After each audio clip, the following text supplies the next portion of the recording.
Hello there, I'm Ivyman 1992, and this is my horse. For certainty, welcome to my forever world. A forever world in Minecraft is certainly a beautiful thing. It's a passion world, a world in which you can actually experiment and delve into your creativity and to make some beautiful things. Currently, as you can see at the top left of the corner, I am in day 100. Forever worlds are actually a journey in which you can delve into your creativity and exploration of Minecraft. And really, the sky's the limit. There's so many cool things that you can do in your own forever world. And one of the first things that came to mind was fishing, right? So I've actually spent quite a deal of time fishing in my Minecraft forever world. And I got a ton of rods, all mended, all cured. So I've done pretty well. Now, fishing is not for everybody, but since we have all the time in the world, quite literally, fishing is something that I wanted to expand upon and think about, well, how can I make it more interesting? Since I love to collect enchanted books, I actually came up with a cool idea.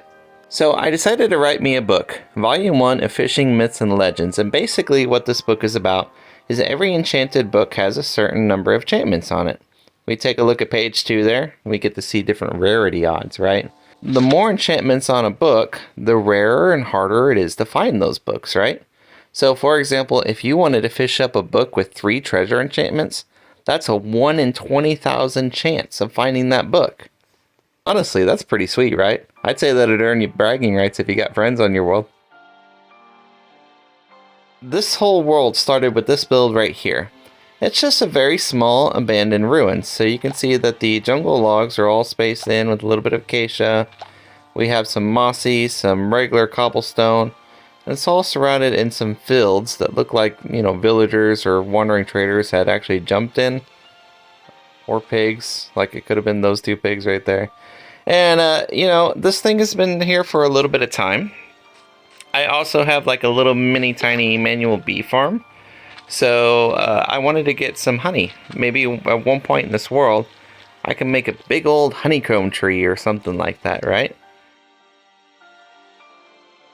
Okay, we are coming up on them. This is my first set of diamonds that I actually found in this world. I haven't harvested them at all. We got 1, 2, oh, that was really close. 1, 2, 3, 4, 5 diamonds, and 4 of them are actually stone aura diamonds, which is actually pretty rare, so I was very excited about these, and I just decided that I would just keep them here. I might collect them later with Silk Touch, but for now, they're a special place in my world. Now, you can see that I've actually done quite a bit of work on the spawner itself. There we go. I almost made like a little toilet stream so they can all go around and get flushed down the center. They'll come and they'll land into a nice little spot where I can beat them up. But I really like this. This spent a lot of time to be able to do. I collected the tuff, the diorite, the deep slate. I decorated it and made it look really nice. I included like a keystone, kind of like that little redstone block up there, to add a little bit of specialness to it, right? But this was such a cool project and I enjoyed it so much. I really had a blast with it, and this was fun to do. So as we can see, our zombies all land down in the center chamber here. If we go ahead and we plug the hole up, so no more zombies can actually flow down here, and we turn on our dispenser, we can see that the water begins to cover their head. Now, the cool thing about zombie converting farms is that no matter what they're wearing, or what tools they have, they drop them 100% of the time once they're converted. And there we go. You can see that the zombies are now converted, and they even have nautilus shells now, which is absolutely cool. Drowns, of course, also have special drops, so you got rotten flesh, but you can collect nautilus shells and copper. Copper's big nowadays, especially with the new updates. But check out all of this equipment that I got from these zombies. Nearly all of them are full durability, which is absolutely stunning. You get gold, you get leather, you get chainmail, you can get diamond, and there is a very, very small chance that they spawn with diamond armor, but that's super cool. But it's a super effective farm, and I can get so many different stuff just from zombies. A spawner that I once thought was useless until this forever world. Within the first 30 or so days, I actually wanted to build a tree farm. This was inspired by Ethos Lab. So if you were to take a look back at some of his early series, he has a manual tree farm that he likes. And it looked kind of similar to this, but not quite. I put my own spin on it.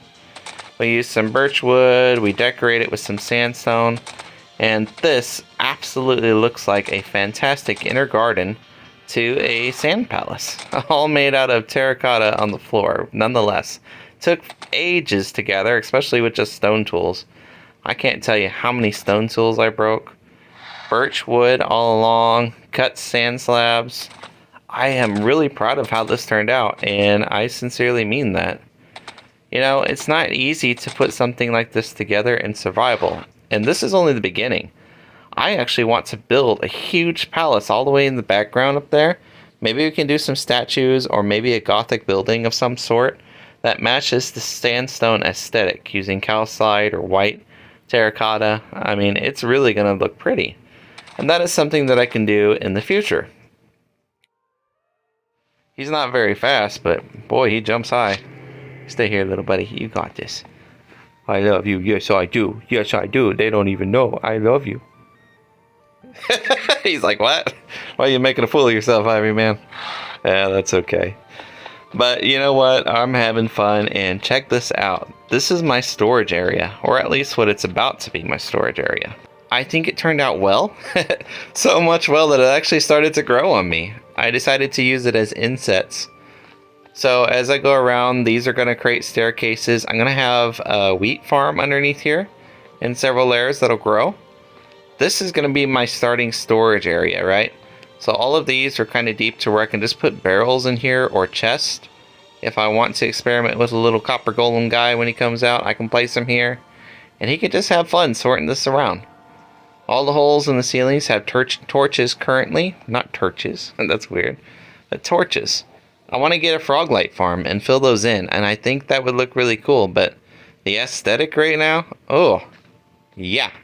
This is kind of a peaceful getaway, makes me want to take a nap. Like, I don't know, if I had a sleeping bag, I would just place it right in this corner, and I would just go to sleep right here. Fantastic. But it did take like 20 days to do this. So a lot of work with stone tools, but it was totally worth it, and it's something that we can build on and expand over time, right? Over in that direction of the world, I have a mine shaft that I haven't seen. Over that way, I actually have a pyramid that I found, and right beside the pyramid, there's another portal. Over to that side of the world, there is an absolutely stunning and beautiful biome. It's a mesa biome, but it's got woods all over it, and the mountains are so tall with strips of white terracotta and yellow and red. And absolutely makes me jealous that I did not build there instead of here. So, of course, I didn't explore that much. At least when I first started, right? But check it out. This is the map for this particular area. And this tells you how huge it is. It's 128 by 128 blocks. So, this guy is not 128 blocks, but he takes up a decent portion of that map. And I'd probably guesstimate he's maybe about 40 blocks by 40 blocks. And he's got the underchamber, too. But imagine if this whole map was just spaced out and covered. It would look like a giant sand palace city. How cool is that? So honestly, what is the takeaway here? Why did I even bother to do this project? Why did I spend 100 days in this world only to make a short video and just show you guys what my forever world would be like? Well, the thing is, Minecraft is supposed to be fun. It's supposed to be enjoyable.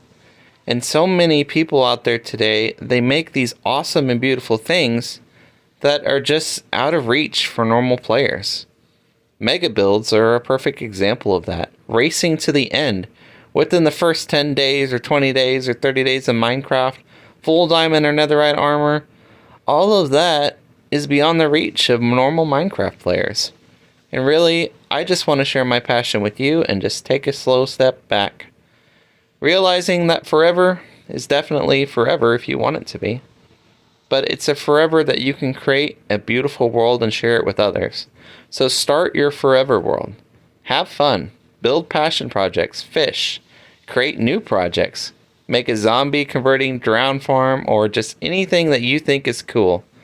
And until then, I really hope that you enjoy Minecraft and have fun playing in your forever world. I'm Ivyman 1992, and perhaps I'll see you again at another night on another day in this forever world. Take care now. Bye bye.